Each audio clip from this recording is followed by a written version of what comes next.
Good. I want you to turn in your Bibles, if you would, to Luke chapter 14, we're going to begin with verse 25. And we read a lot of statistics last week. I hope the statistics were not discouraging to you. To me, they really are kind of an encouragement, because I know people that have worked through all of those discouraging factors in their ministry and are thriving. You know, you don't have to be a victim of the statistics, and sometimes if you dwell on them too much, you'll probably think that you will become that person. But I want to talk tonight. This is in the notes, and once again, I don't want you to follow along. I want you to take notes, not read my notes. You can read them anytime, but while I'm teaching, I want you to just, not be following them. I want to talk about the fact that you have to sit down first. Now, that may sound like a strange topic, but that's what Jesus told us to do, and I think it's important that we recognize that. I think if you're ever going to be what God wants you to be, then you have to learn what it means to sit down first. You've got to count the cost. The problem is that most guys probably have no idea what the cost is because they've never sat down, they've never evaluated, they've never had somebody to mentor them through a process. I remember when I was sort of migrating through all of it to where I became a pastor. I spent 12 years under a really bad pastor and 8 years under a really good pastor. And that was like a seminary. It's like going to a seminary. If you've ever sat under a bad pastor for a long time, you learn a lot about what the ministry is not and what God doesn't want you to do and what it means to lord over your flock and how to abuse the pulpit. I have a book that I read a while back, probably a month ago, called The Bully Pulpit. There have been a lot of books that are written with the same title, but this was one that I particularly wanted to read. And in fact, that's going to be the subject of one of our studies on not lording over the flock. That's if I have a fetish, that's one of them. Chris can tell you that. I don't want anybody in my church to ever think that I'm lording over them for any reason or for any purpose. I'm just not willing to do that. I want them to make their decisions, and I'll support them in their decisions, and they can move on with their life if they feel like they need to move on. Whatever it may be. I think the cost of being called into the ministry is very real. It's very, very real. And if you don't figure that out in the beginning, when you first get started, then I doubt that that the average person can survive the ministry with all of the demands that it has. There's one statistic that I don't think that I read last week that I think, if I may misquote it, but I'm going to quote it. What I think it was is that probably 50% of the people that graduate from a seminary and go into the ministry, 50% of them leave the ministry within 5 years. That is really, really kind of discouraging to think that either the seminary or the training that they had, or in the seminary, if you go to a seminary where you're just a full-time student, that'd be wonderful. You just go study all day. You had the money, or maybe your wife worked, whatever it was. But if you go to the seminary, there are no mentors. There are no mentors. You're in large classes. The papers that are normally graded are graded by doctoral guys that are working on a doctoral degree or some kind of special degree, so that the professor himself is not grading. If he's got 2 or 3 classes and they've got 60 to 80 people in them, I've been in plenty of those size classes. You can imagine that the professor cannot handle all that. So they give it, that's part of the doctoral program, is that you have to help a professor do research and then grade papers and do your own research for the thesis that you're writing or whatever it may be. And before you know it, you're in a place where you're never getting mentored. You're just being taught classes.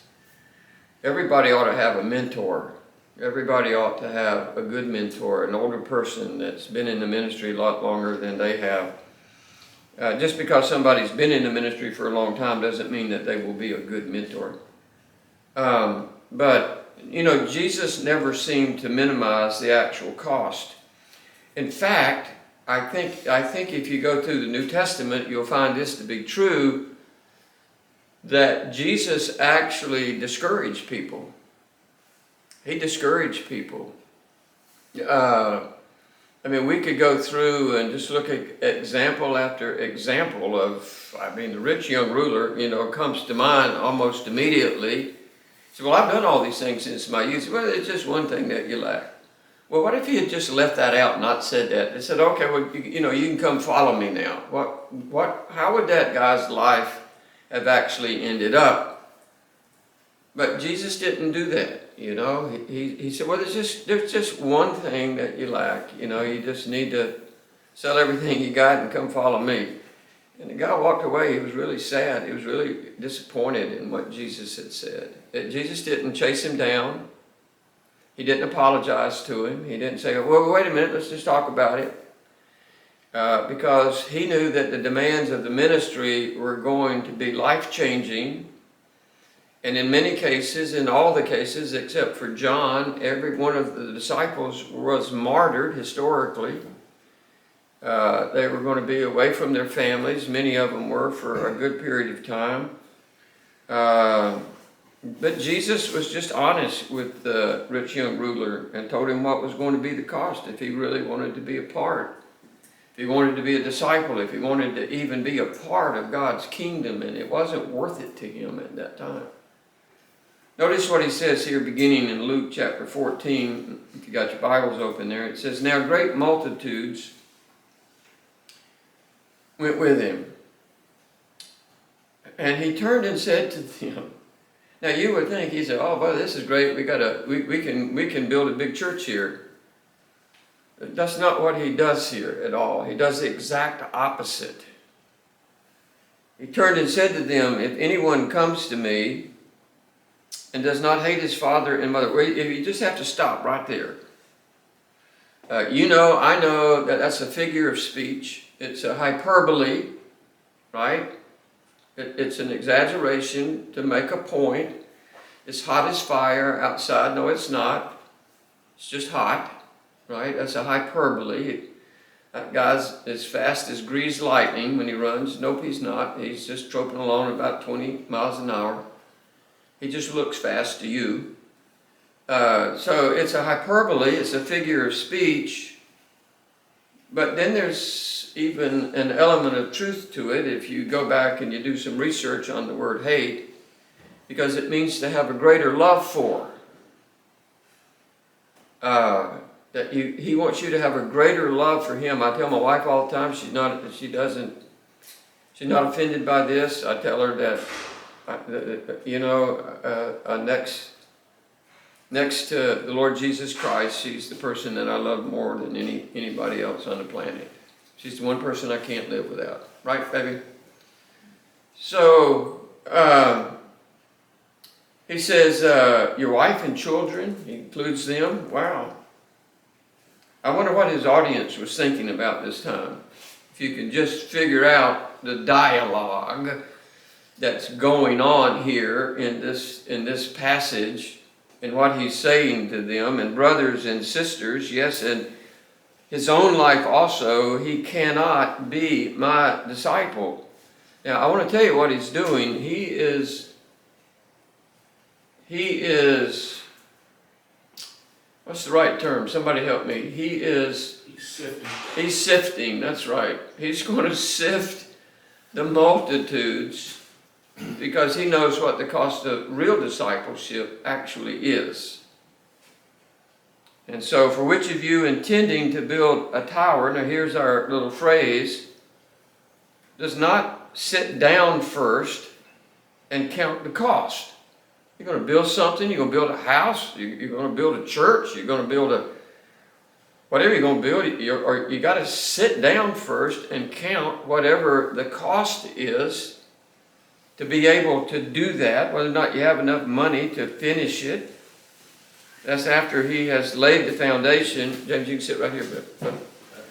After he has laid the foundation and is not able to finish, all who see it begin to mock him, saying, this man began to build and was not able to finish. So he's given them some requirements. He says you got to sit down, you got to count the cost. And then in verse 31, he gives them some more. He says, okay, what king going to make war against another king does not sit down first and consider whether he is able with 10,000 to meet him who comes against him with 20,000? It's 2 to 1. The odds are against you. Or else while the other is still a great way off, he sends a delegation and asks conditions of peace. So likewise, whoever of you does not forsake all that he has cannot be my disciple. So twice in this passage, he tells us, if you want to be my disciple, and I want to just plug it in as if you want to be, we're in Luke 14, James. Hey Cindy, if you want to be my disciple, there's a cost to it. There's a real live cost. There's a real cost. If you want to be a police officer like Chris was, somebody that was involved in drug raids and arrest and undercover work and all of that, there's a cost in it. You're going to have people shooting at you if you're not careful. It appears that this passage here is designed to have a very strong sifting effect on Jesus' listeners. And I think it's this idea of a genuine long-term commitment that Jesus used to separate those who were not willing to pay the cost of what it really meant to be his disciple. He was going to keep beating this drum until it actually affected people. I think his words were a lot more powerful than anything I could say, so that when he said something, somehow the Holy Spirit would take it and everybody knew that he was serious about what he was talking about. So when somebody actually sits down and counts the cost of going into the ministry, you have to be aware that what you're doing is that you are agreeing to Jesus' terms of what the ministry is. You're not creating your terms, which is a really, really bad thing. You are agreeing to his terms. If you're going to be his disciple, doing his work in his church, counting the cost, you want to do it on his terms and not on your terms.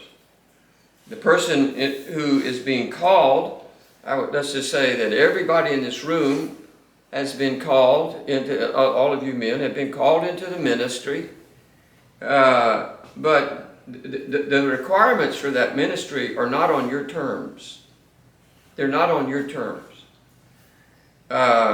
You can try to make them on your terms, and you'll be disappointed, and you'll disappoint others.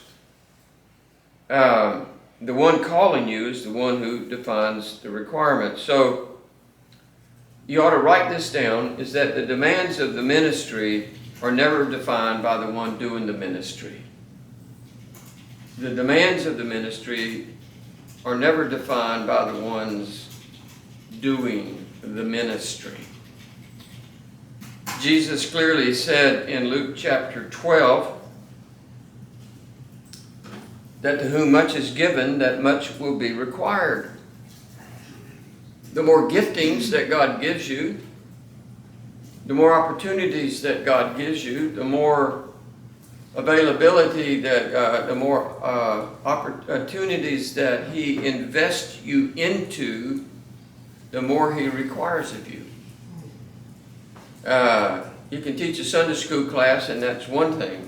Or you can be a missionary on the other side of the planet, out in the middle of the desert, where they have houses with straw roofs and no water, and there's much more required of you than to just go back to your house, to your warm house with the air conditioning, and it's nice, and you got a nice 401k, and you can pay for all your bills with no problem, and get a new car and all that kind of stuff. In Luke chapter 9, verse 60, Jesus said, "Let the dead bury the dead."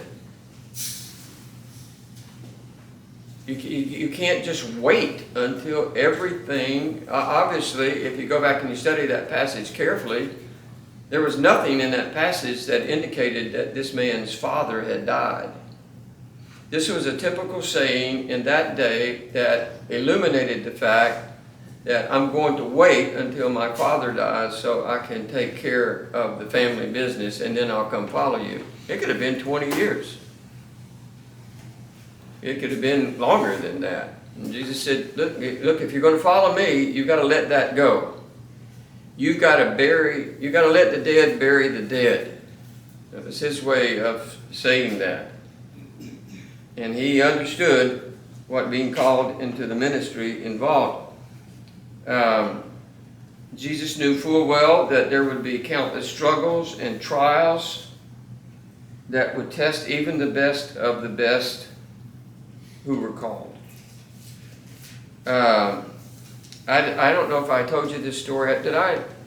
I don't think I told you the story. I think I told it at church.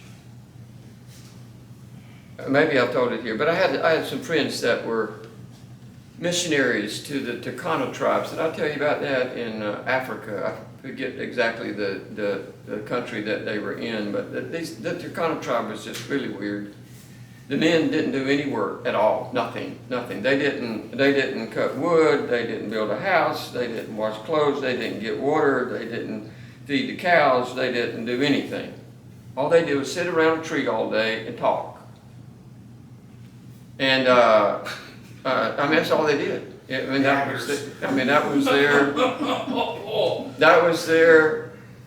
That was their culture. That was what they did. The women did everything. The women were exhausted. They're carrying babies on their back. They got water on their head. The borehole is 2 miles away. They got to bring it back. They build the houses, the whole 9 yards. And my friend, who was a mechanical engineer that turned missionary, he went there, and he was there for 7 years. They had to take their children. The children were probably 75, 100 miles away, 50, 100 miles away, something like that. I don't know exactly how far, at a school for them, so they didn't get to see them that often. They didn't just ride up there every week and see their kids. They were there for 7 years and did not have one single convert. That's how hard it was. That's how difficult it was to overcome that culture. It's almost that difficult in some churches that have a lot of tradition. You can be there for 7 years and still have trouble. So I think the pressures of the ministry are very difficult to summarize in a teaching on the cost of ministry. But the pressures can be understood as someone teaches on them, but it's very difficult to really understand how those pressures are going to impact you personally when you get into the ministry. When you finally get there, right? You get there, and everybody told you that this is going to happen, but you didn't, and you knew that it was going to happen, but you didn't know how you were going to respond to how that happened. And so, the ministry not only affects you as the minister, it affects your wife, and it affects your children. There's probably, I remember when I was growing up that it was just really not a good thing to be a preacher's kid. I mean, they just hardly ever had anything good to say about a preacher's kids, you know. For some reason, I don't know why that was, but they almost, it's almost like people, the other kids kind of looked down on them as like goody two-shoes or something, and so the kids didn't turn out that well. It was almost like they were ostracized a little bit, and so they kind of turned to the other side and left the faith. So what we know is that true character and integrity and strength are only revealed under pressure.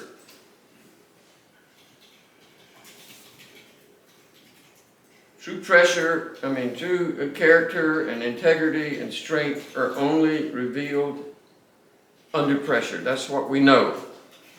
That's what you're going to find out.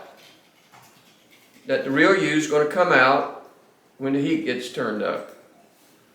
Going to find out what kind of cook you are when it gets hot in the kitchen, right?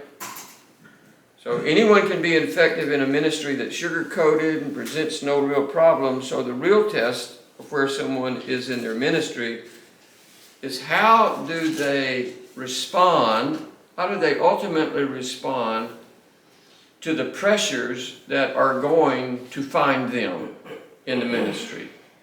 The pressures that are going to actually find you. They will find you. The problems will find you. The ugly people will define you. The negative comments will find you. The disgruntled people will find you.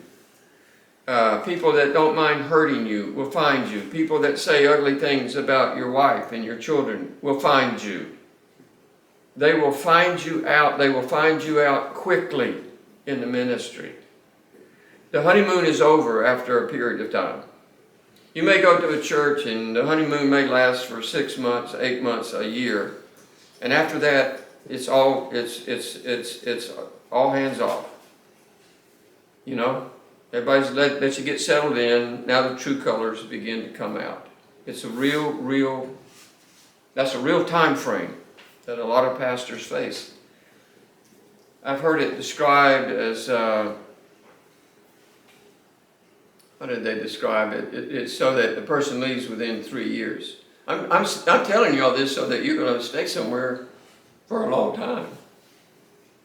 So that you're not going to be surprised by it when it happens. You're going to know that it's going to take place. And you're already prepared for it in your life. I never want to be unsympathetic as to why men drop out of the ministry. And I think part of that, I want to say, for all the courses that I've taken in the seminary, that I've never had a course like this. I've never had a course to help students. I never had one. A pastoral ministry course that I had out at Southwestern was worthless. It was worthless. My teacher was, I thought it was going to be great. He was a political prisoner of Castro in Cuba for about 11 years in prison. And he was a doctoral student. He wasn't, so he was teaching for somebody else. And he was teaching his thesis, which was on Erich Erikson, who was the protege and disciple of Sigmund Freud. So I'm sitting in a class of Freudian psychology. I was worthless. I mean, it was just worthless to me. I didn't get one thing out of it, not one thing. I don't remember anything about it today other than the fact I didn't enjoy it. I have no idea what kind of grade I made. I didn't want to read the books. I didn't want to take the tests. I just didn't. It wasn't. I had a course on church administration, how to fill out a Sunday school report. My goodness, how difficult is that? You know, just why doesn't somebody talk about these kinds of things? But I don't want to be unsympathetic. But I think one of the primary reasons is simply because a lot of people did not sit down first and count the cost. And one of the things that you need, if you're going to build a house, you probably need somebody to help you figure out what it's going to cost. You need a contractor to come in and help you figure out what it's going to cost you to build that house.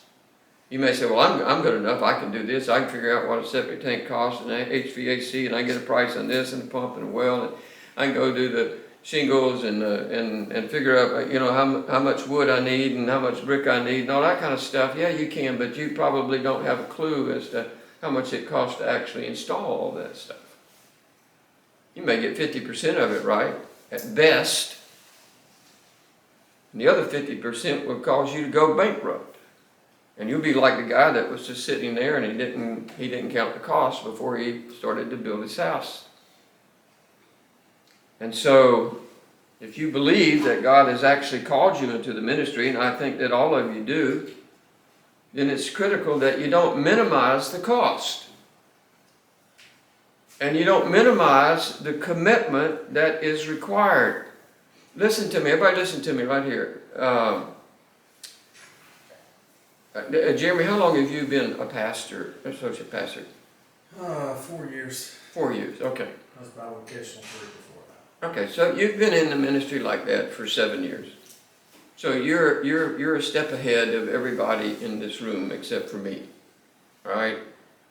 But I want you to appreciate that the ministry, and I just want to see if you agree, that the ministry is, if you're starting out, is much more demanding than you currently think it is. It's much more demanding than you probably think it is. You may think, I just want to be a preacher. That's not a good place to start, right?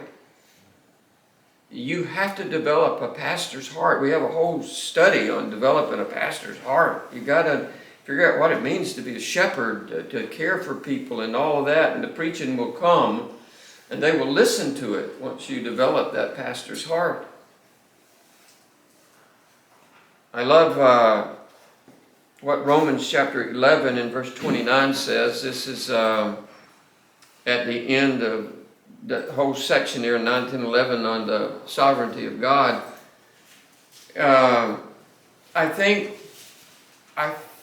that what God wants us to understand when we figure out that we have really been called by Him is that once you get called into the ministry, and you know that you're called, and you're not wrestling with your call into the ministry, that there's no turning back. It doesn't mean that you have to rush out there the first week or the first year that you feel called. I felt called into the ministry,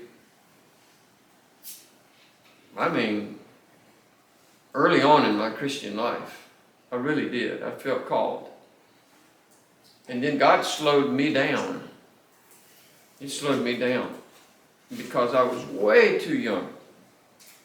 I was just a little kid. If you see some pictures of me when I was 27 years old, I looked like I was 16 and going backwards, you know. And I wasn't ready. I just was not ready. And I figured that out. And I was too impulsive. And everywhere I went, I just had this burn that I had to preach the word. And that didn't work out well, because at that point in my life, I just wasn't a good preacher.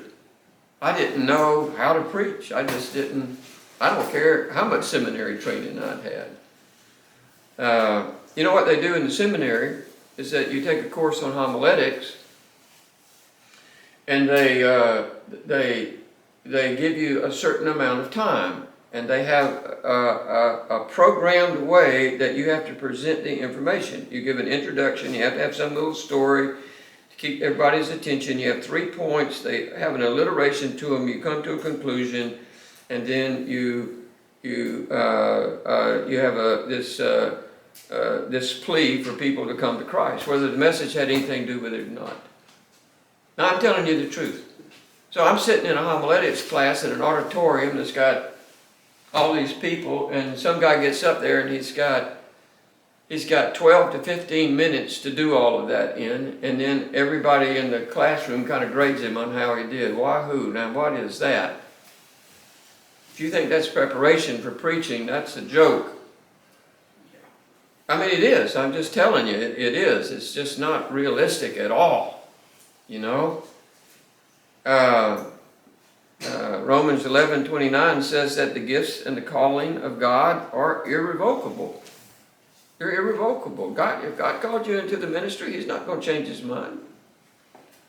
You might change your mind, but He's not going to change His mind. He wants you to keep working at it, keep pursuing it. Don't get ahead of Him. Be patient. Let Him lead you. Just keep working at all the little things. He'll make you faithful in the bigger things. He wants you to just wait on Him and do what He wants you to do in the inner period. And so the word irrevocable simply means that once God calls you, that He's not going to change His mind. Like, James, you believe God's called you into the ministry? I mean, you really believe that? I mean, deep down, somewhere in your soul, in the deepest part of your being, you really believe that? You're convinced of that? Mm-hmm. Well, that's it. God didn't make a mistake. He's going to work with what He's got until He gets you to where He wants you to be. But He's just not going to hand it to you on a plate. Right? He's not going to just hand the ministry to you on a plate. He's going to put you in His vice grips for a little bit. He's going to put you under pressure. He's going to make you wait. He's going to make you work. He's going to do all kinds of things to help develop you to be what He wants you to be in His timing. And I think whatever God may call you to do, He fully understands the struggles and the pressures that will bear both on you and on your family, like my missionary friends to the Turkana tribe in Africa. Listen, they labored and they agonized. The Turkana men would come up to their house almost every day. I mean, Brenda knows the stories. She's heard them. They would come up to the house every day and says, "Can we have your blanket? Or can we have one of your pots?" And at first when they got there, they didn't know. So they'd give them a blanket or they'd give them a pot, and the next day they'd come back and want something else. And it didn't bother them if you didn't give it to them, that they didn't know that. They thought somebody had a need. No, if you got a blanket, you want to give it to us, that'd be great. Finally they learned it, and they come up and say, "Can we have one of your blankets today?" And they'd say no. And they'd say, "Oh, okay, thank you." And they'd go back to their tree. And he'd go down to the tree and try to talk to him. And it just never did any good. Never. Not one convert in all of those years. My heart was crushed for them because I knew what was in their heart. And I knew why they went, and I understood why they returned. You can imagine, okay, but listen, you can imagine how discouraging that was. God's called me to the Turkana tribe in Africa. And off you go. You send your kids off to some school somewhere. You get to see them once a month. They're growing up without parents. And you're sitting out here with some people that don't even care about anything that you're saying. And you feel called, and it's agonizing. So where in the perspective of counting the cost do you place that scenario? Listen to me. Just listen to me for a minute. For me, they were at the top of my list of people who were willing to leave everything that they had to take the gospel to people who were totally different than they were. Completely different. You've been there, James. Y'all sold everything you had, went to a place where nobody was like y'all. They didn't look like you. Their eyes looked different. They talked differently. Their hair looked different. Their culture was different. Their food was different. Everything was different. You know? There's a cost to that. There's a cost to that. My encouragement in all of this is that you should not be looking for the ministry that checks off all of your boxes, you know? What are some of those good boxes? We could name them: good salary, good location, established church, great church staff, wonderful members, outstanding facilities. We have the same doctrinal beliefs. Blah blah blah blah blah blah blah blah blah blah. Just make your list out there, and make it out. And if you want the perfect church, go try to find it. Good luck. just good luck. If you find the perfect church, you might mess it up. Yeah, that's what everybody says. There is no perfect church. And there's one that's not going, there's not, you're going to have to work through the pressures of being in a church. If what you want to do is just sail off into the sunset and glide into some comfortable, well-positioned retirement at an early age, then I suppose that you may actually keep working long enough so that you may find that dream job, but in that process you're going to completely miss the will of God for your life. You're going to completely miss it. You may get a church. You may find one. But you may leave it quickly. That's the statistics that is frightening that we went over last week, right? Does that statistic cover people that are asked to leave by the church, or is that just pastors that throw their hands up in the air and say, I quit? I think that it probably covers the ones that leave the ministry because they just can't handle it. There is a statistic that I gave you, Alex, which is just as real. It was one of the last ones, and it said that over 1,300 pastors were terminated by a local church each month, many without cause. Right. So there are a lot of churches that don't have much sympathy to you. Remember, if you remember last week, what I said is that once you get through the honeymoon, you become the target. You become the target for anything that kind of goes wrong, that upsets the tradition. It's a rough outing, you know. It's not smooth sailing, trust me. If you talk to men that have been in the ministry and that know what it actually is. It's a great question, but I think you got two different things. You've got churches that just kind of excommunicate their pastor, and then you got the people that just can't handle that church any longer. And I'm going to say this, that small country churches, Baptist churches, are probably one of the worst. The members are older, the young people have left. The facilities are, they probably got a lot of money in the bank. The facilities are probably in disrepair. They don't want to do anything. And they want you to come in and change everything, but they don't want to change anything.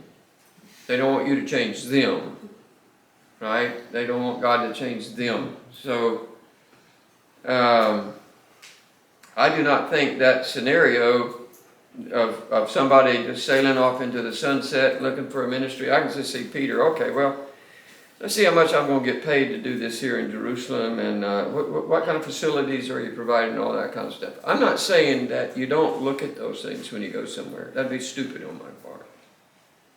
But I'm saying that the ministry cannot be driven by that. That you will not find that scenario in the New Testament. You will not find it. It's not there. It's just not there. It just doesn't exist in the New Testament. If it does, you go find it for me, and then we'll talk about it later. The ministry cost every one of the apostles their life except for John, and he lived out the remaining years of his life exiled and writing the book of Revelation.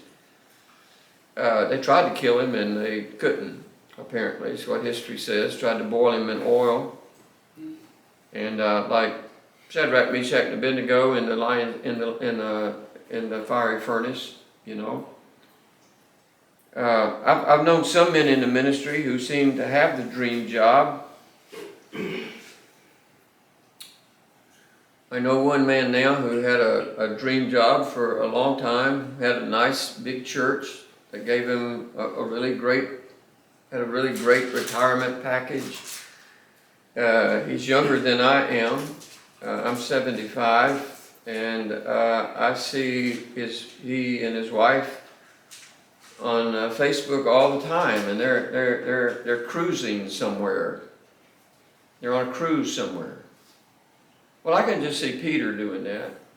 He reaches 65 or 70, and he says, hey, baby doll, we're going to take it easy. We're gonna take it easy. Let's go out to the Mediterranean, out to the Black Sea here. We'll build us a nice vacation home up on the Sea of Galilee and all that kind of stuff. Nope. No. No, that never happened. I'm not saying people can't retire. People get old, people get dilapidated, the body wears out, the mind wears out. They need to let somebody else take their place. But probably not at the level that it happens today. Okay? Maybe they do a little bit of interim work here and there, but very often I see this couple on a cruise and taking vacations, and they travel extensively, and they have pictures of them eating in the best restaurants. I like good food. I do. I like good food. I don't mind somebody else eating good food. I just don't want to end my life that way. I don't want the ministry to provide that for me. You know? If I save up and I have enough money to do something and take my wife on a cruise, I'd like to go on a trip in the Rocky Mountains up in Canada, now that COVID is kind of blown through. That was going to be our 50th anniversary, one of my gifts to her. But I'm not against somebody taking a vacation, so don't take it that way. I think you ought to go on a vacation. I think you ought to eat good meals. But what troubles me is that men at that age ought to have more to offer people than at any other time in their life. I feel like at my age, I have more to offer you now than I have ever had in my life. I have more experience. I've studied longer. I study every day. I studied all day today, except when they put in my high-speed internet, which was wonderful. I let him do that. And, you know, they should be at the very pinnacle of their ministry life. You know, if you're really doing what God wants you to do and you're really growing the way that God wants you to grow, as you get older, you ought to be getting better, right? Better at teaching, better at preaching, better at ministry, better at counseling, better at. That's what ought to be happening. You have to start down here. You cannot start up there. That's why mentors are so really, really critical in your life. You have to know the scriptures. You have to have a wealth of knowledge and understanding and wisdom. And if that's the case, why would anybody that's called of God want to require if they were physically and mentally able to do so? I come from a family background where all of my cousins, all of the men that are cousins, all of my aunts, I don't remember any of my uncles were, but all of my aunts had, and my mother, had Alzheimer's, dementia. My cousins died at early ages because they developed dementia first, and then I tell everybody I'm on a 30-second delay because I can feel all of that coming on. That's why I read 2 books a week at least. Sometimes I read more. I want my mind to be as stimulated as it can be. And you've got to develop a wealth of knowledge and understanding and wisdom.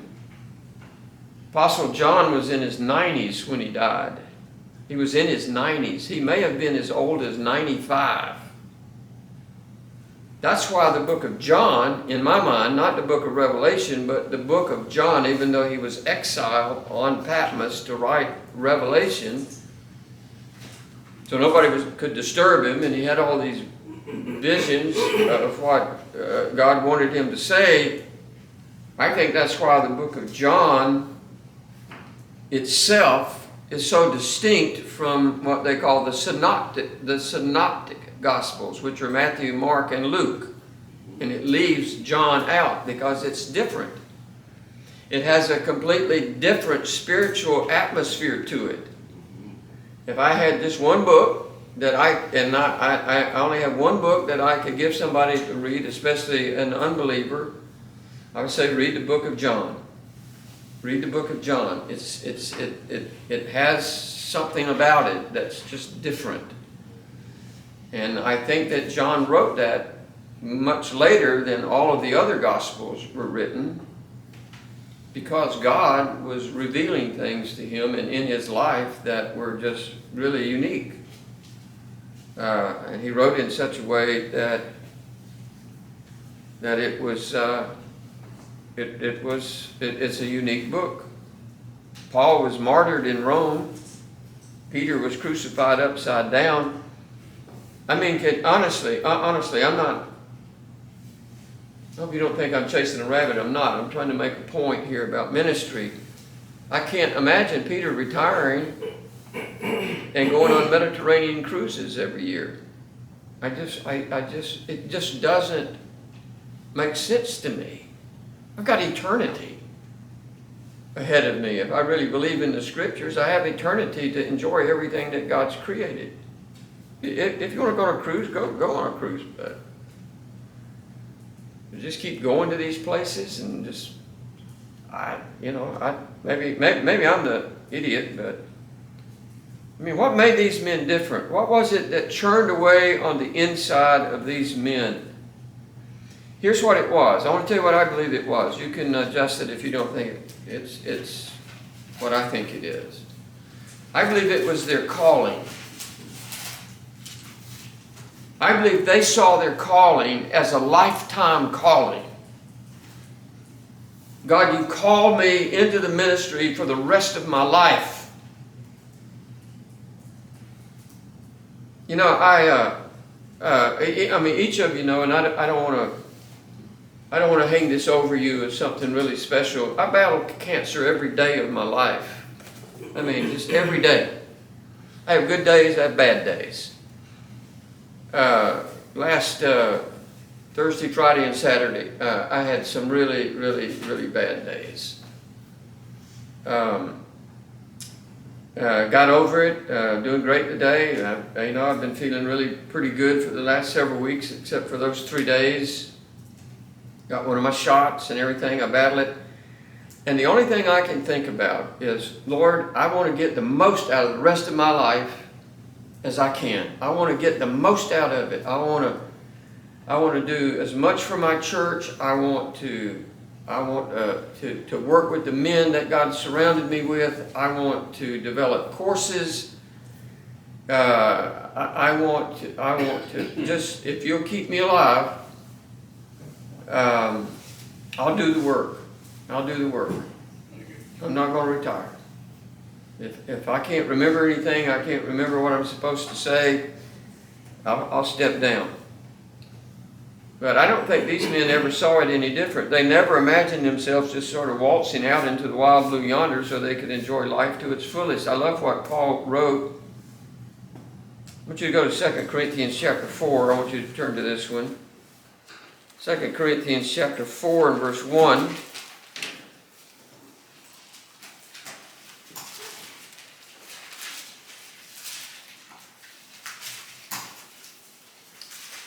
I love the way that it starts off. It says, therefore,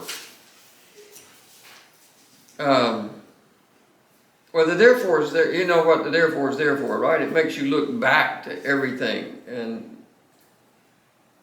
And Paul is talking here in Corinthians about the fact that we are triumphant in Christ and that we are a part of this new covenant. And Paul says, therefore, since we have this ministry, this calling on our life, as we have received mercy, we do not lose heart. We don't get discouraged. We don't let the ministry beat us down. We don't let it just, rock our boat every time that something negative happens. We're not going to lose heart. I think what Paul was clearly saying was that he was not going to allow the demands of ministry to hinder him from ministry, right? Understand what I just said? He wasn't going to allow the demands of ministry to hinder him from the ministry. I don't know if you know it or recognize it, but the devil is fully involved in ministry. It's the wrong ministry, but he's fully involved in the ministry of a lot of churches. And you can't let some of the difficult demands of ministry just hinder you from being what God wants you to be. I think if there's anybody that could have grown discouraged with the ministry, it had to be Paul.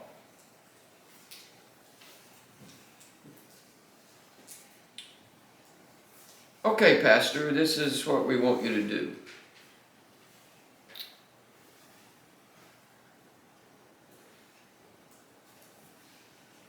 You're going to hear that all the time. My wife and I go get this physical therapy each week. And and we have a physical therapist and we have a chiropractor in the same organization there. And the chiropractor is really good. And the first day, he's funny, and he has a really great sense of humor. You walk in, he's funny, he cuts up with you. We think he does a really good job. We enjoy him. But he walks into the door, he kind of looks at me, and he says, oh, and I think this was, he baited us into the question. And he asked us, he said, okay, why are y'all here? And Brenda or me, one of us said, well, we want you to fix us. And he says, this is what he said. He used bad English on purpose. He says, I can't fix nothing. That's what he said. You know what he said? He said, I can't fix anything. I can't fix you. You may need to, he said, why are you here? You live on the other side of Aiken. You can go to another chiropractor over there. See if he can fix you. I can't fix you. You know, the problem with chiropractors is that they're working against time and gravity, right? Things fall back into place and the hip goes that way, and over a matter of time, it's just, okay, hey, I'm glad to see you again. You know? I mean, you know? So one of the problems that will always raise its ugly head, this is a word that you ought to really write down and just understand that it's a very real word. One of the problems that will raise its ugly head is the expectations that everybody has of you as their pastor or associate pastor, or whatever kind of ministry you're in. They have expectations of you. It's amazing to me personally how quickly some men lose perspective on the unreasonable and really, I think, quite frankly, unscriptural demands that other people make on them in their ministry. When I went to my church 28 years ago, I had a full-time job. You've heard me tell the story before, so it's nothing new. I worked from 7 to 7. I mean, that meant that I got up by 5:30. I left and got to work by 7. I'd leave at 6:30 or 7 o'clock every night. It took me another half hour to get back home. I had a full-time job, and they wanted me to be a full-time pastor. I was a bivocational pastor. And they asked me after 2 weeks to be their pastor. I told them no. 4 or 5 months later, they asked me to reconsider. We did. We decided that we would take it. Wasn't anything there that we saw that would really have said, take this job. This job is just going to be glorious, you know. There wasn't anything there except that we just really had prayed about it, and I think my wife and I were very comfortable that we did the right thing. And 28 years later, it was an outstanding decision. We waited, we trusted God to get us to where He wanted us to be, and my church has just been wonderful. They've supported us, they've loved us. They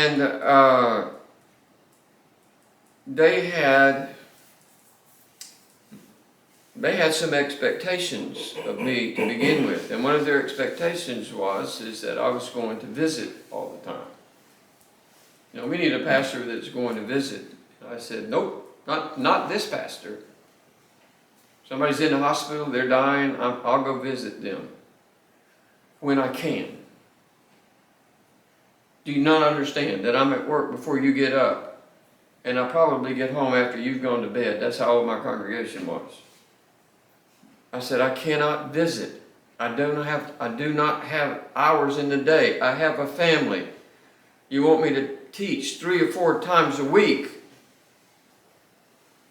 You want me to teach Sunday morning, Sunday night, Wednesday night, and Sunday school on top of that, and have a full running nursery and a full running children's program going on and a youth program at the same time, and you think that I have time to go visit somebody because they stubbed their toe last week?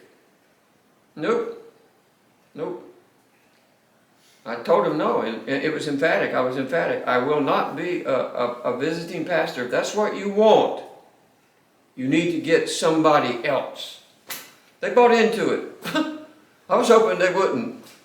You know, I really was. They called your bluff. Yeah, they called my bluff. You know, I'm not going to come in here if that's what you want. But they bought into it, and it worked out great. Aunt Mary stubbed her toe last week. Didn't need the pastor to come see her for 2 hours. You know, give them coffee and coconut cake and all that stuff. I think the list is endless of the unreasonable, unscriptural demands that people can make on you. Some pastors wrestle with whether or not they even can take a day off. Yes, you can. We're going to talk about that later. Yes, you can. Yes, you should. You need the rest just like they need the rest. They take a day off. Sunday is exhausting for me. I mean, it just absolutely is exhausting on me. Even if I only teach one time.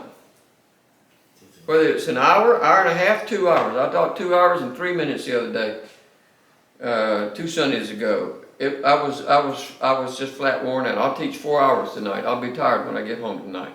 Trust me.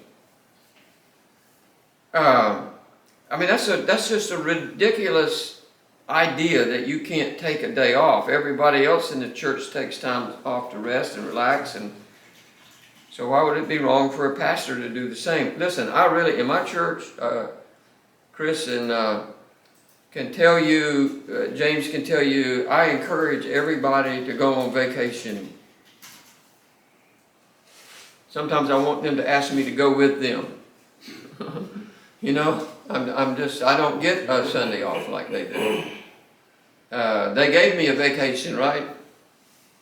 It was for our pastor appreciation month or whatever it was, and they gave me and my wife and I a 3-day vacation up in the mountains, and it was wonderful. And we took off, and we did it. It was nice. I have a question. Yes. What do you think? You alluded to this a little bit. Is when now I've heard of people in the congregation telling the pastor what he should preach. Mm-hmm. I don't have a problem with that if it's like if the pastor's saying, hey, what book would you like me to teach or whatever. I don't have a problem with that. But this was not the case. It was a deacon telling the pastor what he needed to be preaching on. What do you think of that? I think that's wrong. I do too. I think that's wrong. God called you, not the deacons. Right. They may have asked you to come to their church, but they didn't call you into the ministry. And you're going to have to set the agenda for what you teach and preach. Mm-hmm. I would say to you, though, James, that as you go to a church, you're going to have to be discerning. We'll talk about this a little bit later. You're going to have to be discerning as to where that church is. And they are. My wife was telling me on the way to church. I don't know why she was telling me. She said, "But you know, when we first went to Chinville, you only taught for 30 minutes on Sunday. We got out at 12." And then she says, and then we're up to an hour, and now we're up to an hour and a half, and we don't get out to after 1 o'clock. And nobody really minds. Nobody slams the book shut on you? Huh? Nobody slams the book shut on you to tell you your time has allotted? Nobody even gets up and walks out the door? No nothing? No, nothing. It's the culture we built into the church. Everybody that was too old to stay awake that long, they died, and I buried them. And everybody came into the church knew what they were kind of getting into. So I'm just saying that when you go to a church, you can't just say, nope, I'm the preacher, I'm going to preach what I want to. I think you've got to be a little bit discerning as to what your audience is like, Yeah. you know, and what they can absorb. And then one of my stories, I think it's a good story, is that I have a student in Romania. He has a church that's about 700 people in his church. His name is Avi Maduta, and a wonderful brother. I really love him. Ovidiu Maduta is his full name. And so he got there, and he'd been sitting under me long enough that he knew that I didn't think a 30-minute message was long enough. And he says, what do I do when I get to this church? Because they're adamant about getting out.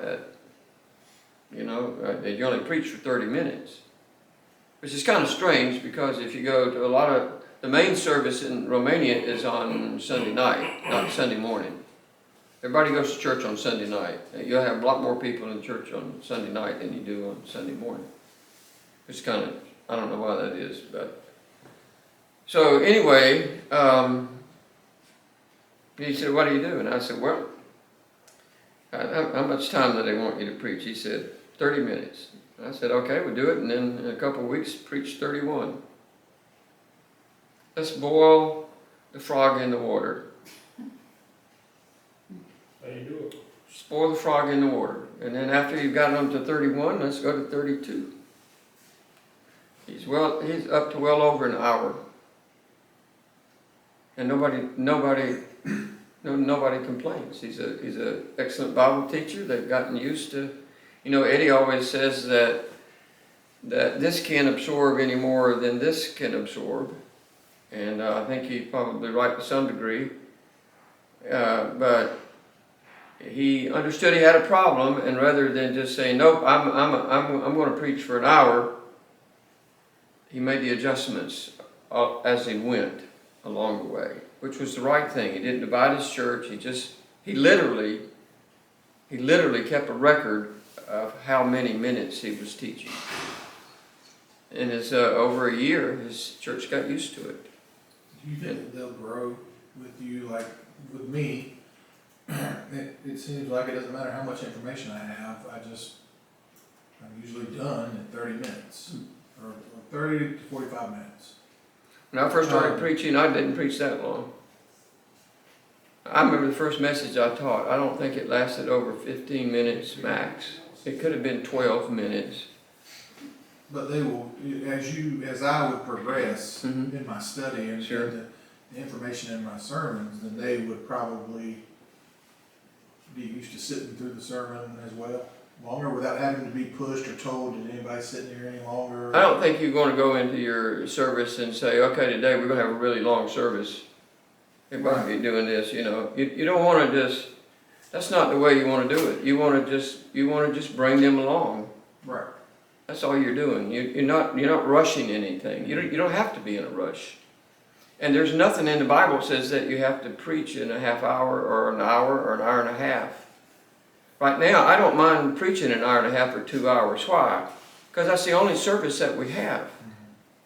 After COVID, we decided not to have Wednesday night, and on Sunday night we have Awana. So we only have one service rather than 3 services where I'm speaking. We're gonna make some adjustments, and we're going to change that.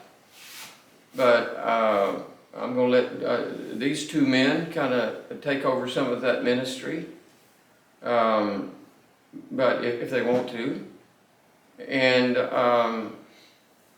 we're going to reevaluate. And I want to change the culture of our church, so I just don't get into routine of this. Everybody come to church on Sunday morning, Sunday night, Wednesday night. I want there to be something that draws them to that place where they want to be there. That's why if you go to a Sunday night service in a normal Baptist church, there's only about 1/4 of the people, maybe less, that are actually there. In some churches, it's probably 15%. That's how many people are there. Because nobody cares about just listening to you talk, you know. So I said, we're not going to do that anymore. We're going to change the culture. And we started out with a discipleship group that's not even at the church, which James leads and does a wonderful job. So we don't want it to grow. Let me back up. We want us to grow so that we can split it up and go make more disciples. I don't know if that answers your question, but I think that there's a lot of questions. I think that if a man doesn't take a day off, if he doesn't take time off to be with his family, be with his children, to just rest, just to work in the yard if he wants to, take a vacation, whatever it is, go camping, I don't really care what it is. I think he'll just burn out very quickly. I think burnout is just, I retired at 59 because I was burned slap out. And I want to tell you that the church that I was at, and I wasn't even a pastor, burned me out. I was the chairman of the deacons, chairman of the building committee. I taught Sunday school class. I taught, it was a singles group. They like to go places, right? They want to go in the summer. They want to go get in the river and float down in the river. And they want to, after church on Sunday night, they want to come out to my house and go swimming and have a party and cook hot dogs and whatever, and then on Monday night they want me to go visiting, and on Thursday night we go visiting and come to church on Wednesday and help them build a church on the other days that I have off. Physically remodel the church with wood and hammers and nails. It burned me slap out, you know, and I didn't recognize it as, I regret it. I spent too much time away from my family. Did that build resentment? No. On you towards them? No, it taught me what burnout is. And I loved my church, and that was why I did it. But now I wouldn't recommend that to anybody, because I know it can have a negative effect on the family. My son, my youngest son, is leading a Bible study tonight. You know, about 6 or 8 men. Discipleship group. I'll say he's leading it. He started it, and I think they have a pastor an associate pastor that they brought in to really actually facilitate it. So Gary, how long did it take you to learn the art of saying no? That's a great question. I had to make that decision before I ever took the job. But I want to say that I was mature enough to recognize that I couldn't do everything. They didn't pay me anything, which was okay. I mean, I had a good job that paid me a good salary. Certainly enough for my family to live on. In fact, for 23 years, 24 years, everything they gave me, I gave back to the church. Everything. I mean, they write me a check. My wife would just write another check, give it back to them. I'm not telling you to do that. I'm just saying I could do that even after I had retired. I wanted the money to go toward missions and not toward me, so I could do all those things. Once somebody becomes physically and emotionally drained, it will have really what I consider to be deep psychological and physiological impacts on their life. It will. If you get emotionally drained, and the ministry will drain you emotionally before it drains you physically. But if you're physically run down, you don't feel good. Chris is an EMT, was an EMT. I mean, he still is. He's licensed and ran ambulances for a long time, and I mean, he understands what it means to stay up beyond a 24-hour shift, just running all day, just picking people up, taking to the hospital, saving lives. It's draining. It's emotionally draining.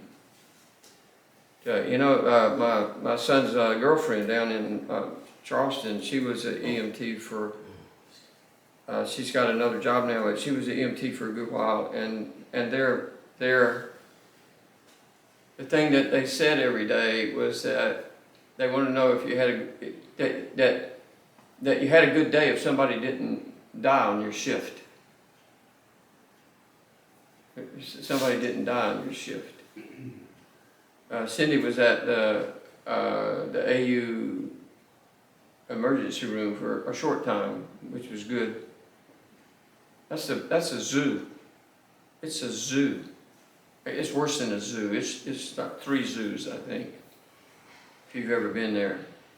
I went there one time during my kind of some issues that I was having, and thought I had pneumonia, and I got there about 5 o'clock at night. James and Cindy came to see me. What time did we finally leave? I was there for 10 hours. I think it was 2, so.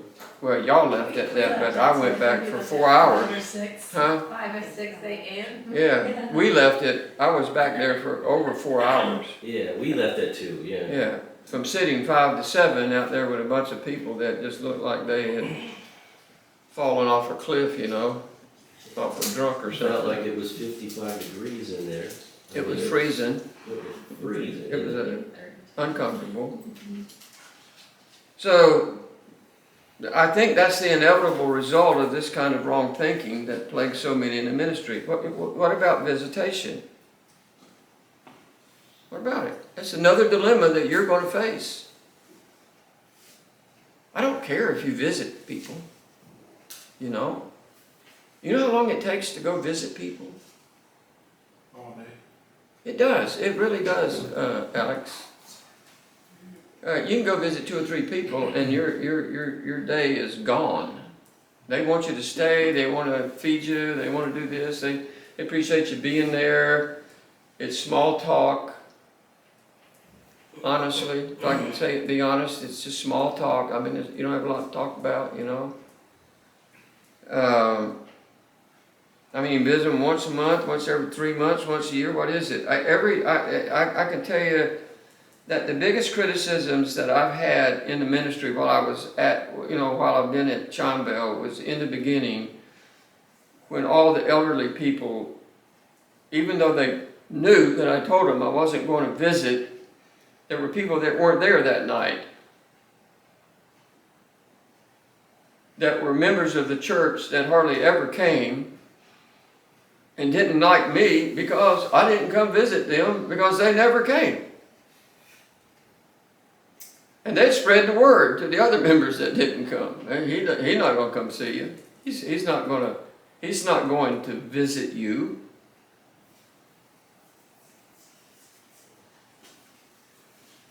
I mean, what has to be understood is that the scriptures are virtually silent on an issue like visitation. Just silent. It's culture here. Would you say it's culture here in America? I don't know. I think, I mean, every culture is different. I don't know what every culture is like when it comes to visitation. If you live in a tribe in Africa, everybody's right there. You know, they all do everything together. And if you go to Indonesia, where I was, up in the mountains, the only way to get there is a helicopter.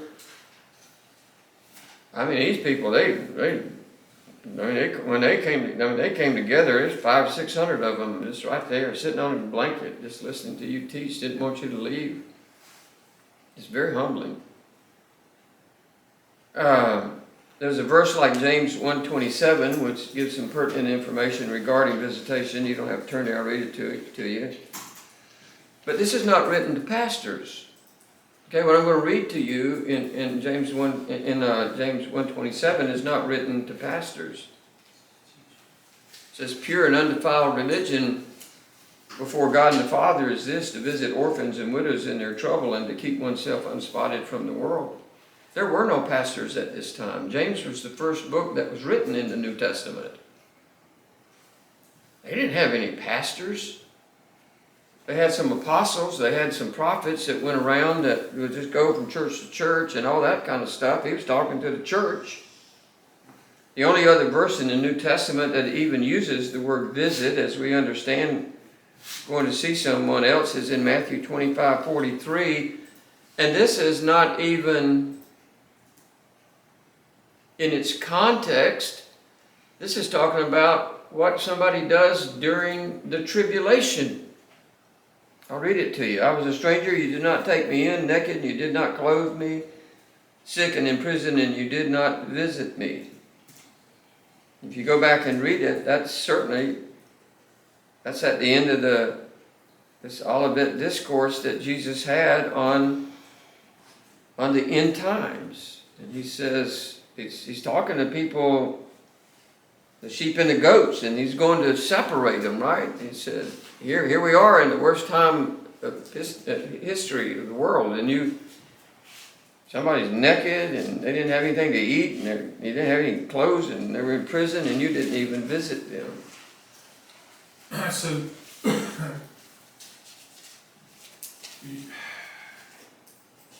it seems like that's what most churches want, is they want to visit the pastor. Yeah.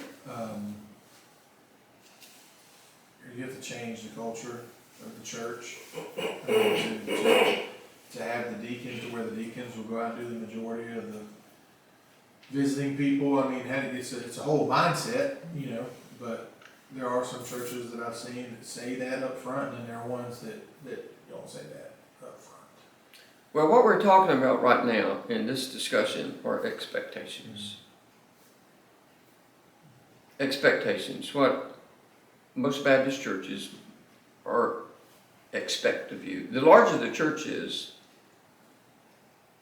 they don't have this kind of expectation. It's the smaller churches that have this expectation. They think that you have all the time in the world, and that you ought to come visit them. And that you work 1 hour a week. That's right, apparently that comes from a voice of experience. But I would say, Alex, to answer your question, is that you cannot change the culture of your church overnight. Right.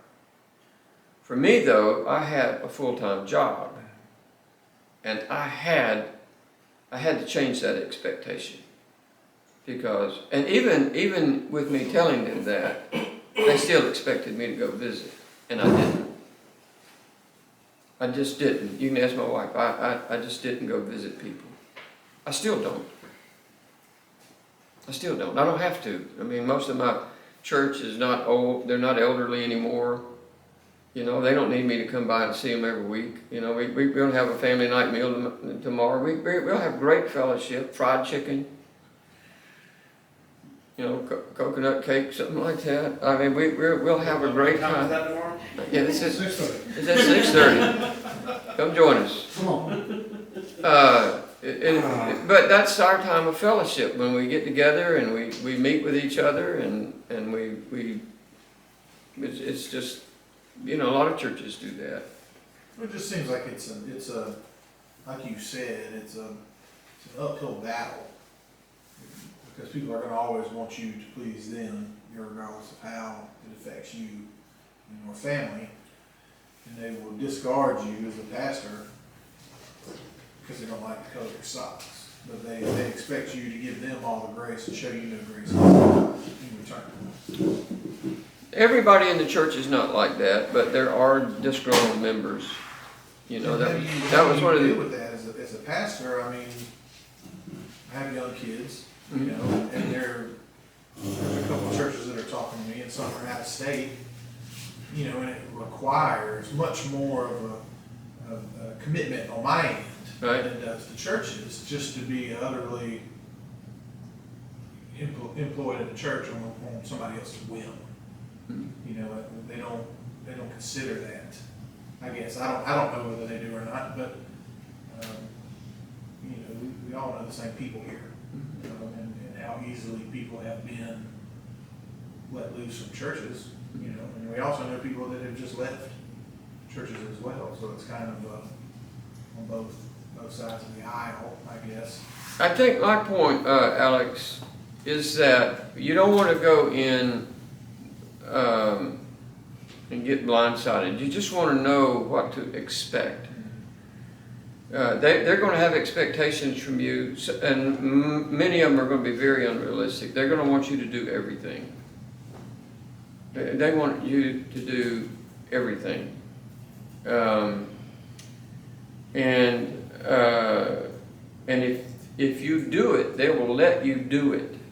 So at some point, you have to determine what is the priority of the ministry. What does God want you to be doing as a pastor of a local church?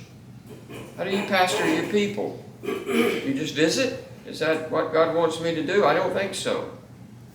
I've never even taught on visitation. I've never said, you members, you ought to go visit. We're small enough that we know everybody, and that we, especially with things like Facebook now and our church website and all that, if somebody gets sick, we post it immediately. It goes on the website, it goes on our Facebook page, it's there. Goes out by group text. It goes out by group text, 10 people will get it, 10 guys will get, we have a discipleship group in the morning, whatever, blah, blah, blah.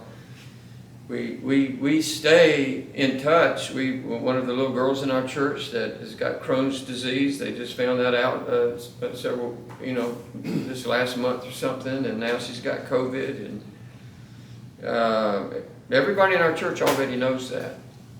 Everybody knows, So the culture's a little bit different, but I've never taught on visitation. I've never said, well, you need to do the work of ministry. I just don't want to, I just haven't approached it that way.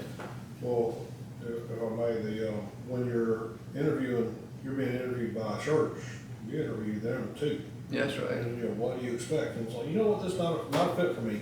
If I've only got 20 minutes to teach, and that's all you're gonna do, and you're not gonna change your ways, and guess what? I'm not the right fit for your church. And so be it. Yeah. Keep looking, I wish you well in your search for a pastor, or if you want somebody that's gonna go and do these things, I'm not your guy. And that's just, and I wish you well. If I find somebody, I'll steer them to you. But you're interviewing them as much as they're interviewing you, in my opinion. I guess it's the anticipation of the conflict. Well, It's worse for me, now, personal experience, it's always worse for me in the Marine Corps anticipating getting shot at than it actually was getting shot at. Because once I was shot at, I knew where it was coming from. But it was knowing that it was coming and not knowing where it was coming from. It was far worse than the actual conflict itself, the anticipation of it. Well, I'm trying to prepare you where the shots are coming from. Yes, go. And I'm telling you that they're gonna come. All right. I'm telling you, everything I'm telling you is accurate. And it's borne out by anybody that's been into the ministry for any length of time. It's real. The conflicts are real. And if you go in with your eyes closed and you think it's just, this is going to be sweet and nice and pleasant, and we're going to eat fried chicken every other Wednesday night and everything's going to be great and they're going to love us, you're in for a surprise, So I'm trying to help you not be surprised. Yeah. Chris teaches classes on preparation. We did an all-day thing. We called it something about the storm, about weathering the storm. I still got all that stuff.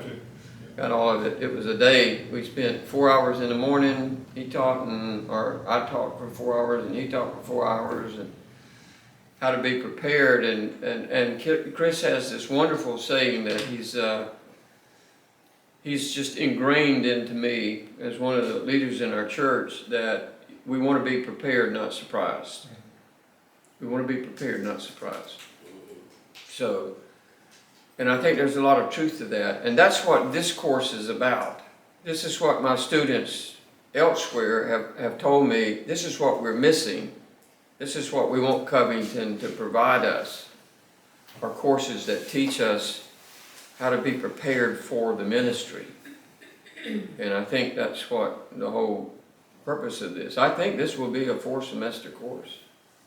I mean, we've already taught one, we got 2 of them this semester, and I know I've got more than enough material to teach Put your head a for 4th a one, minute. you know? Because there are that many problems, there are that many issues that need to be addressed.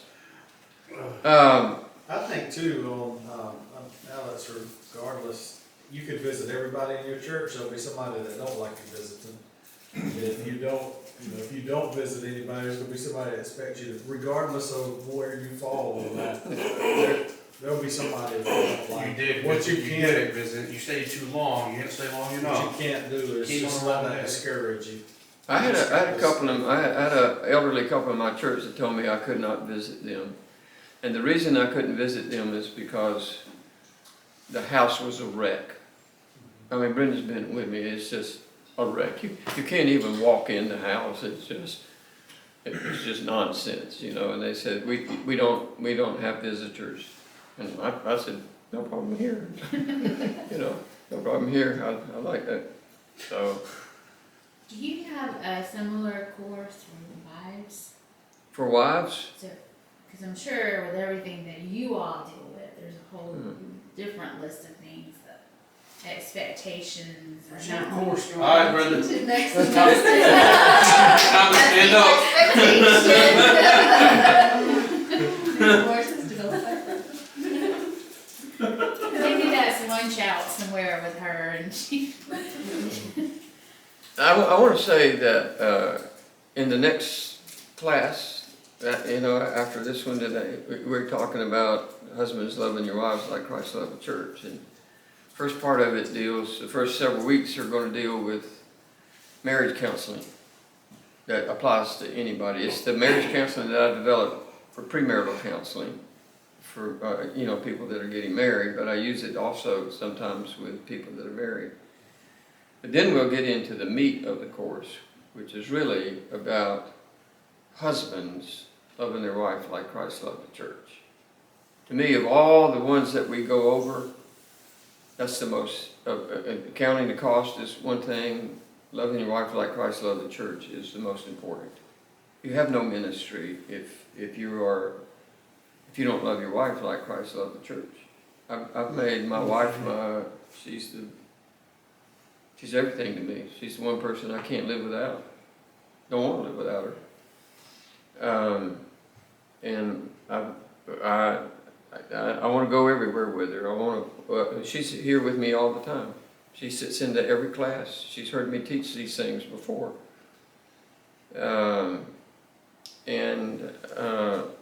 So our ministry is connected to our relationship at home. And I think that's the way it ought to be taught. I don't have a specific course just for wives. It'd probably be interesting to develop one, but I don't have many wives attending these classes. I'm glad you finished that sentence. Huh? I'm glad you finished that sentence. Yeah, right, so, I don't have many wives. I don't have many wives. You know, here, I would say along that line, I know that if I'm attacked, then my wife feels attacked. If somebody in the church is doing something to me, I guarantee you, she's gonna feel it, and it's gonna impact her. So I think what you're saying, preparing the men, is just as important for the wives to hear this. Sure. Well, I mean, I know certain situations with pastors that I know, that the attacks to them are actually attacks on the wives. Yeah, well, I've heard that's the. conversations happen. I'm glad you brought that up. I think I talk about that in one place here, but I think that is normally the hardest thing for somebody in the ministry is when their wife gets attacked.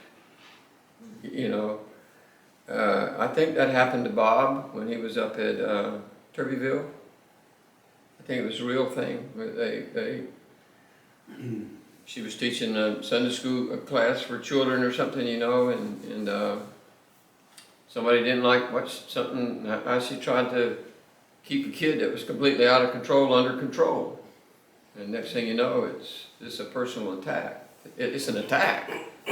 Those are my children, you don't tell my children what to do, Mhm. you know. You know? So, and that's a very difficult, that's very difficult, yes. And I can only speak for my wife, I've only had one, so.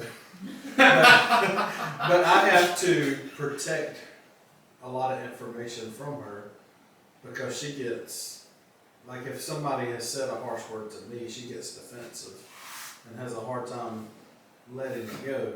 Like even if you're just, I can love you and disagree with you. Mhm. But her disagreement, when she sees disagreement, she wants to get angry. So I filter, I protect her, but she don't need to know everything that happens at the church or every word that's said. Now, if there's big issues that she's gonna hear about, then I would share with her. But I know on my side, I found I need to protect her from that, for the reason she doesn't deal with conflict like I do. I'm very fortunate, and I think that I could leave, but the church wouldn't let my wife leave. I think I'm just really fortunate there, you know. Yeah. That the church loves my wife probably more than they do me, because she doesn't preach at them, you know. Right. But I don't preach at my church, I preach for them, so. If I have members in the hospital, I actually want to go visit them if I can. I remember, I don't know if I've told you this story before, I might have, so just, I teach so much I can't remember who I told what, but I had a member that was dying of cancer. What was his name? Otis. No, not Otis, Julian Boyd. And Julian was dying of cancer, and he had to spend the remaining days of his life, weeks of his life, in the hospital. And I was very close to him. He was like a servant. You know, servants have more impact on you. People that serve, that willingly serve, they have more influence on you than anybody else in the church. Trust me. And he was one of the servants. If I couldn't mention anything around him because he'd go take care of it. If I'd said something, we need to, we probably need to get the foundation painted. I go out there next week and the foundation was painted. You know, all he had to hear was, the only bad thing about Julian was that sometimes people we'd find cats in boxes or something, and he'd go down there and feed cats.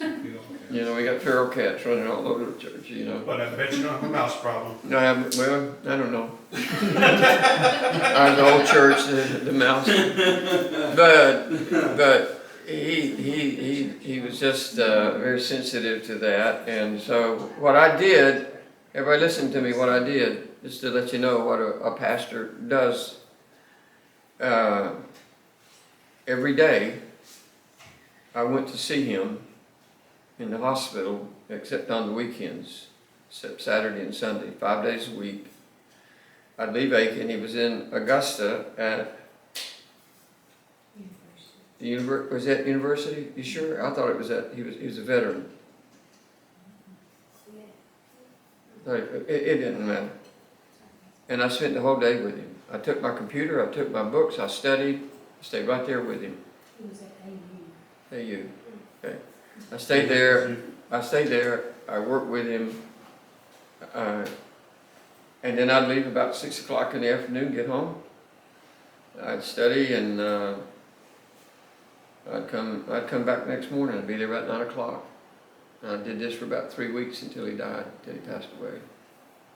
You know, I loved him that much, you know. If James was in the hospital dying, I hope you don't, you know, I'd be there every day with him. You might want to sit down, James. I'd be there. I'd be there every day. I'd be there every day with Cindy. I imagine Brenda would be too. Chris's former father-in-law died, and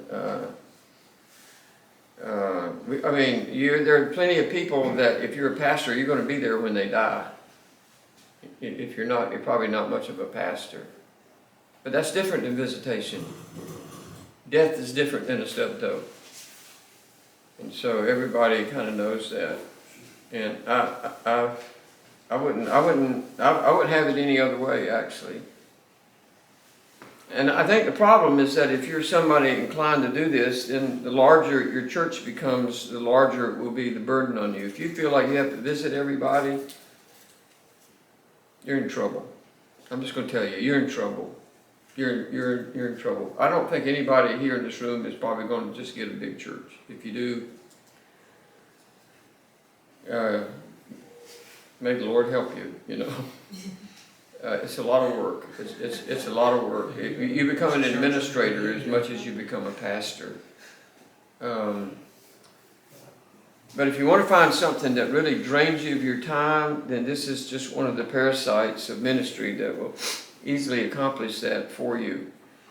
I think any pastor that is fully engaged in what God really wants him to be doing with his time will find that time is a precious commodity, and it can be lost very quickly.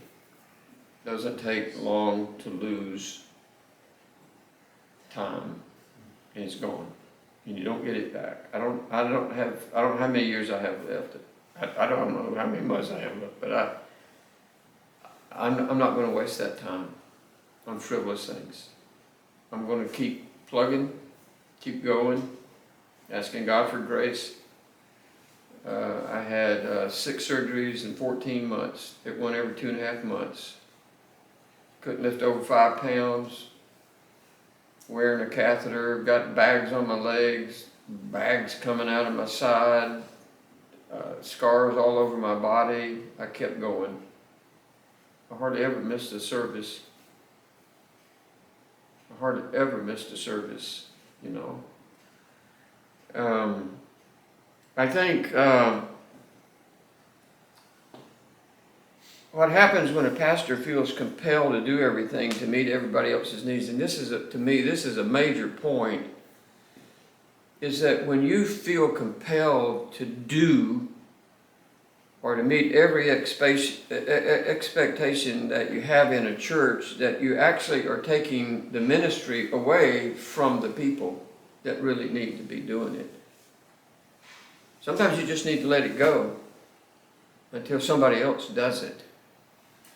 That's not always easy in a church that has high expectations that, hey, we got all these elderly members, they need to be visited. If you don't visit them, we're going to let you go. Those are the $1,300 a month that we're out of here because the church didn't like something that they didn't do. There's not much you can do to change that either, Alex. There's just not much you can do. That's the culture, tradition of the church. That's why it'd be good to do what Chris said, interview them and be upfront with them. You know, you got to be nice about it. You just don't say, well, I'm going to do it this way. It doesn't matter what you do. But you've got to just be gracious about it and just say, I'm not sure this is a good fit for me. So, in many ways, I think the pastor may actually be undermining the very thing that God sent him to do. And that is what? That's out of Ephesians 4. That's to equip the saints for the work of ministry. He's doing the ministry. He's doing all the ministry. And the saints aren't doing anything. And as long as you do all the ministry, they will let you do all the ministry. Like doing everything for your kids and never letting them learn things and do for themselves. That's right.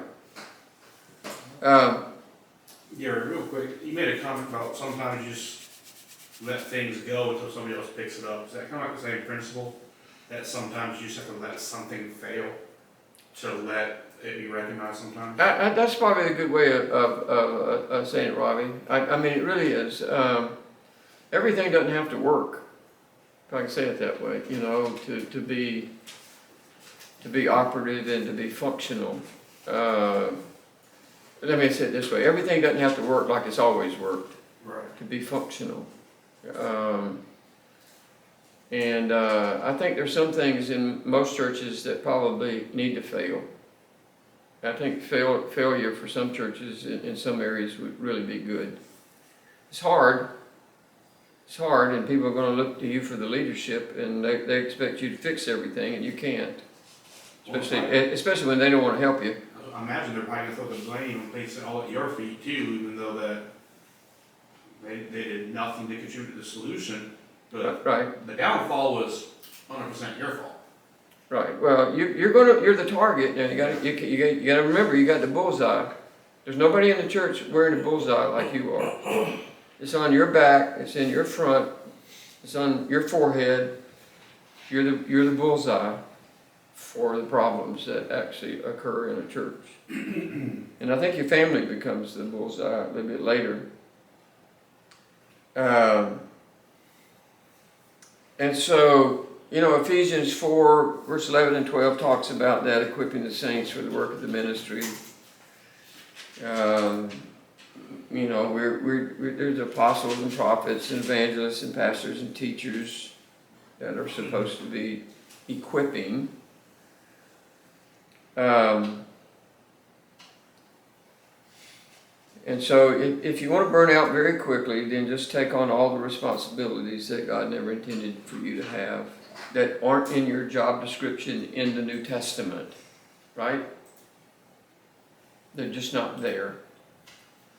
Peter and the rest of the apostles told everybody, says, we're not going to go wait on the tables for all of these widows. They were what were they? They were the Greek-speaking widows. Hellenists. The Hellenistic widows. Exactly what it was. And he says, we're not going to do that. You can choose some men to do that, full of the Holy Spirit, and they can take care of that. We're not even going to worry about it. We're going to give ourselves to the study of the Word and prayer. Some churches would not accept that. They would not accept that. It's just that simple, right? That'd be a good thing to know before you go in. One of the worst things that can happen is when your wife has to become all things to all people. This answer a little bit of your question. Just a little bit of it, not of course. When she has to be everything. I made a list. She has to manage the nursery, right, Brenda? Teach a children's Sunday school class or an Awana class, right, Brenda? Sing in the choir, help clean the church, right, Brenda? Right, Tracy?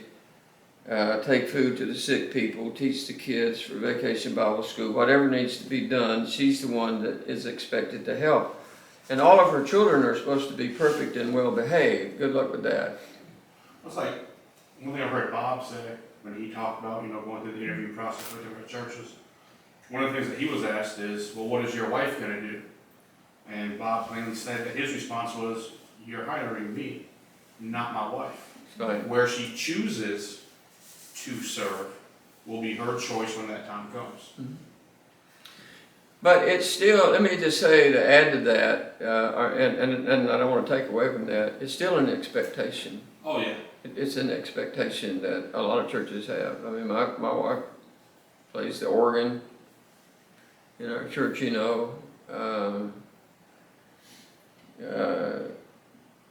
over the years, she's just done a lot of things, and I'm grateful for that. I mean, she enjoys doing it, but they expect her to be quiet and exceptional in everything that she does.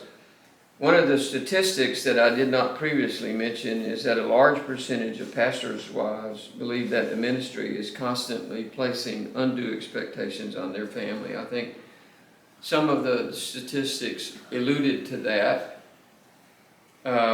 Nearly 25% of the family members of a pastor resent the church and the effect it's had on their lives. You cannot ignore that.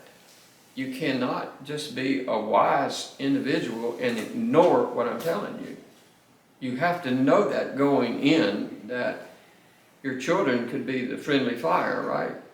I mean, they could get injured by friendly fire out there.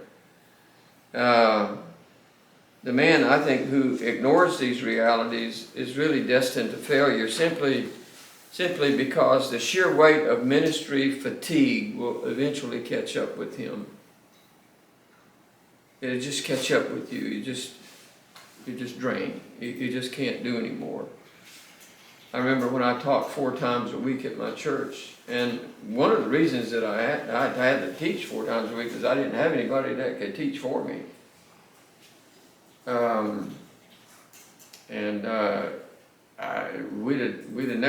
was a one-man band. I think I think Chris can allude to that. I was just a one-man band for a long time, just out of necessity. I embraced it, but it still wore me out.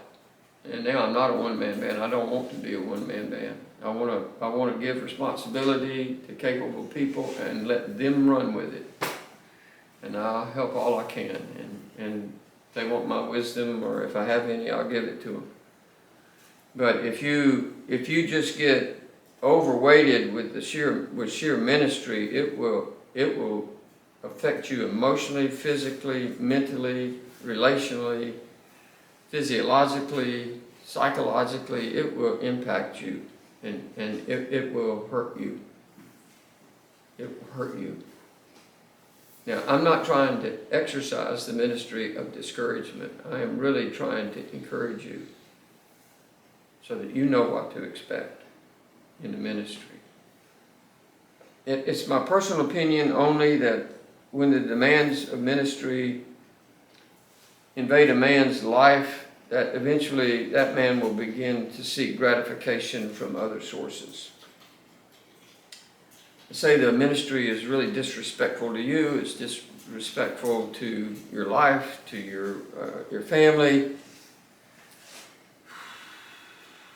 that you are going to be looking, just as an individual, for other places where you can get your satisfaction and gratification. And that's why so many men in the ministry drop out. They get, what was the guy up in Anderson that had that huge church up there, and they were baptizing, you know, I saw pictures of it. They'd baptize 600 or 800 people on a weekend. You know, they had these three big things out there, and the guy was an alcoholic. You know, and he and his wife got a divorce. Destroyed his marriage. He started another church, called it Second Chance Church or something like that. You know, it was just like, something's wrong here, you know. The redheaded guy? New Springs Church, Clayton Kingston pastor now. I don't I know. forget. I forget what his name was. But some of the addictions that I've studied about are drinking, pornography, gambling, overeating. Overeating. Overeating. The statistics that are out there actually reveal that most men that fall into these kind of categories are working anywhere from 70 to 80 hours a week. Burnout is just around the corner. Now, I'm not saying 40 hours a week is right either, you know. I'm not looking for a nice cozy job, but I can tell you that burnout is just next door if you work that much. And it'll take its toll on you personally, on your wife, on your children, and ultimately on your church.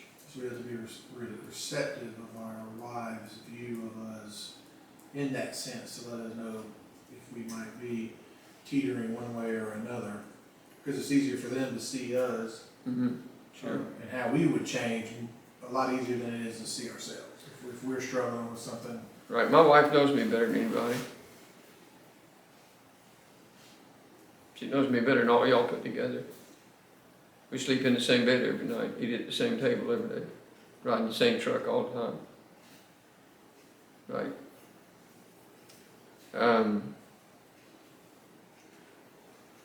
So, all right, it's about 10 till, so